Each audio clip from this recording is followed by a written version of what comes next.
I, 30M, have ended my relationship with a single mother, 27F. Update. Original thread here. Story short. I told her I was unhappy. I asked if I could have some time to myself, maybe one weekend a month I can stay home. She said no. It's all or nothing with us. I offered her couples therapy and even told her I'd pay for the entire thing. She refused, said she already has enough therapy. I told her then we need to end it. It was an awful conversation and there was tons of crying until she just hung up on. Little backstory. She's been through terrible trauma in her life and I was worried she might not be okay because she's still dealing with some of it. Anyway, I was worried about her but she refused to talk to me. Wouldn't answer calls or texts. I figured it was just over now and I need to leave her alone. The next morning I get a text from her asking me to come get my stuff I had left there. I told her just throw it all out. The stuff wasn't worth me going over there because it would be too hard to see her now. She basically said please just come get your stuff, I don't want to look at it anymore either. And she said this will be the last time we will see each other, so let's say goodbye. I agreed and drove over there. When I got there I was met with a pile of my stuff. I started taking trips bringing it down to my car. When I went to get the last of my stuff I saw her sitting on the kitchen floor just crying. I sat next to her for a while not saying anything. She kinda made a move where she moved away from me a few inches.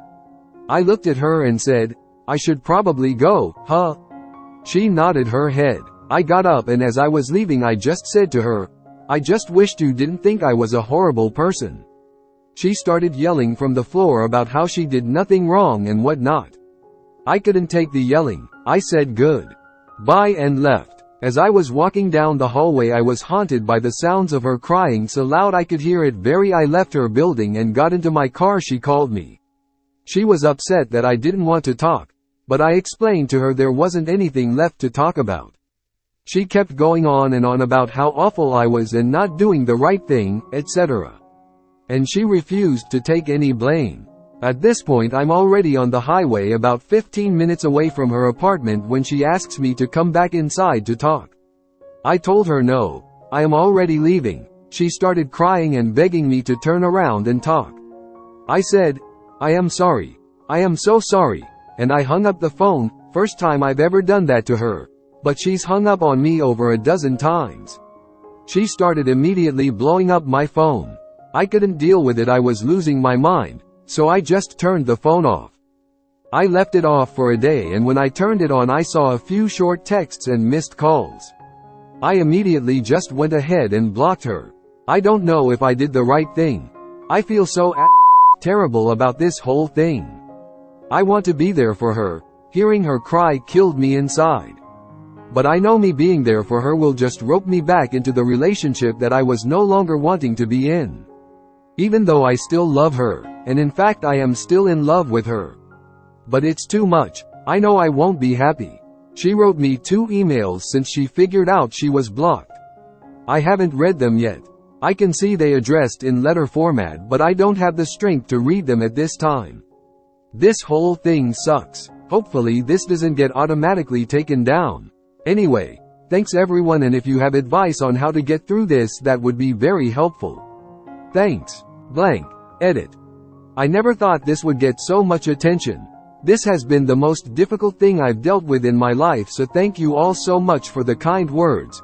It has all helped out tremendously. Last night I ended up reading the letters she sent me before I looked at this post again. And the first letter was super apologetic. Actually made me tear up. It was very sweet and it made things really. Then I read the second letter which was sent 12 hours after the first one and it was more blame.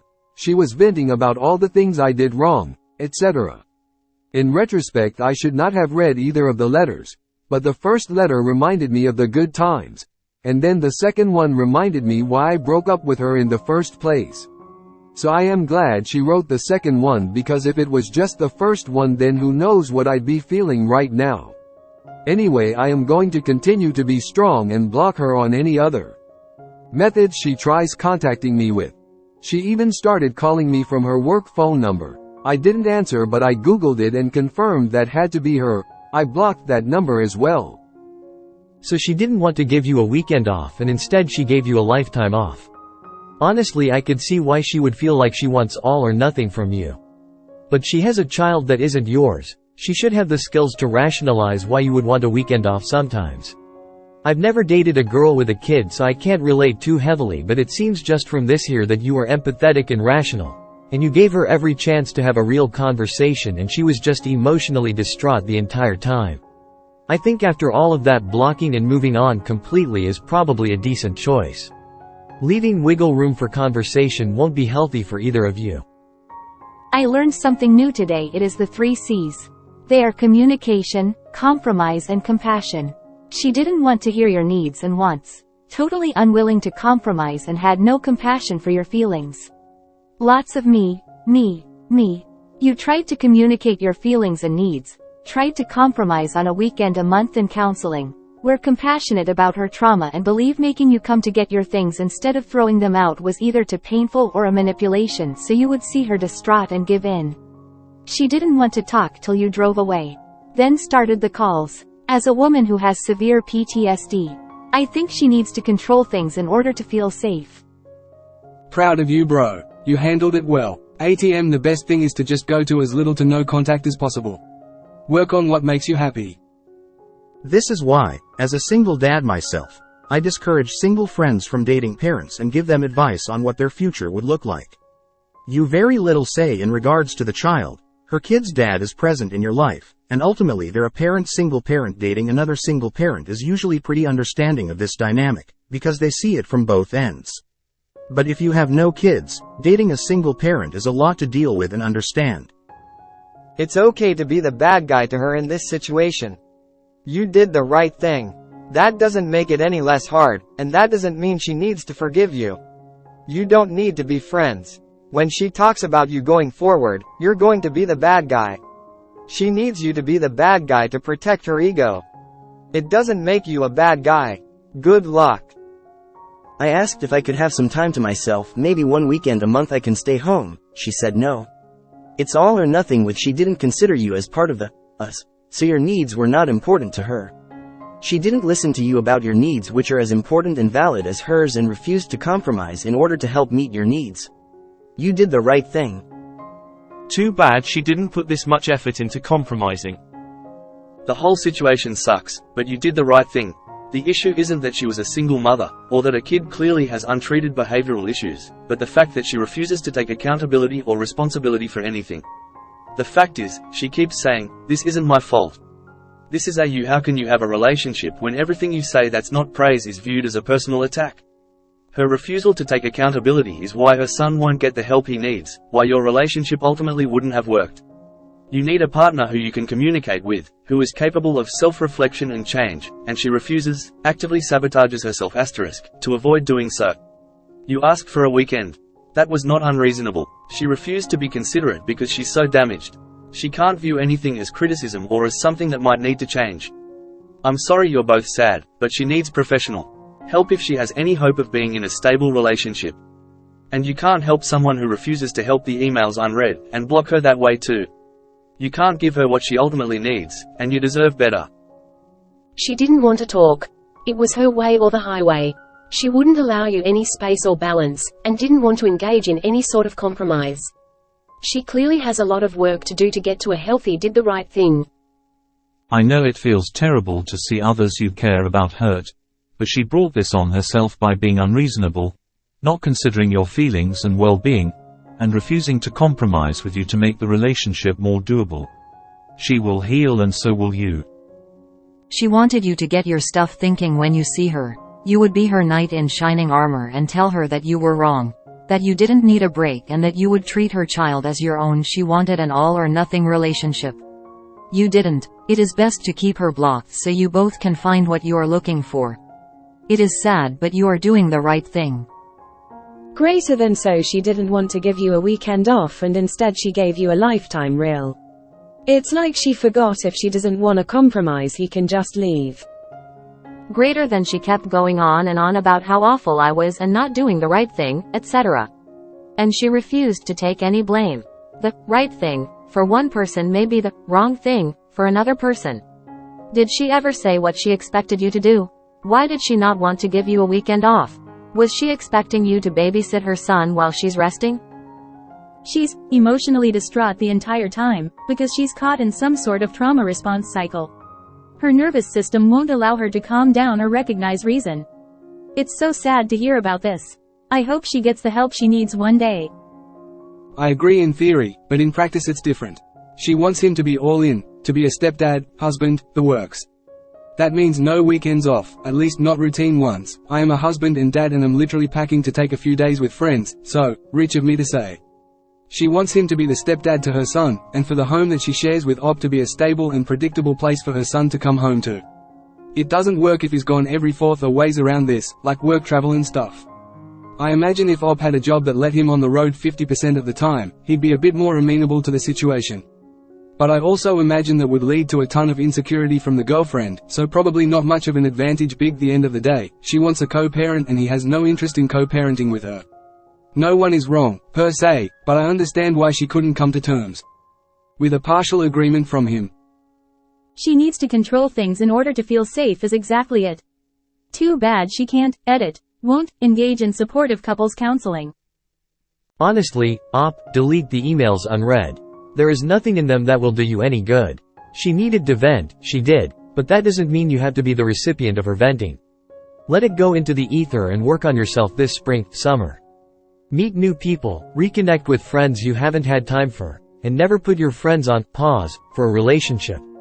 Take up some new hobbies or reinvest time in some old ones. There's a whole new life waiting for you to grab it and make it your own with someone better suited for you.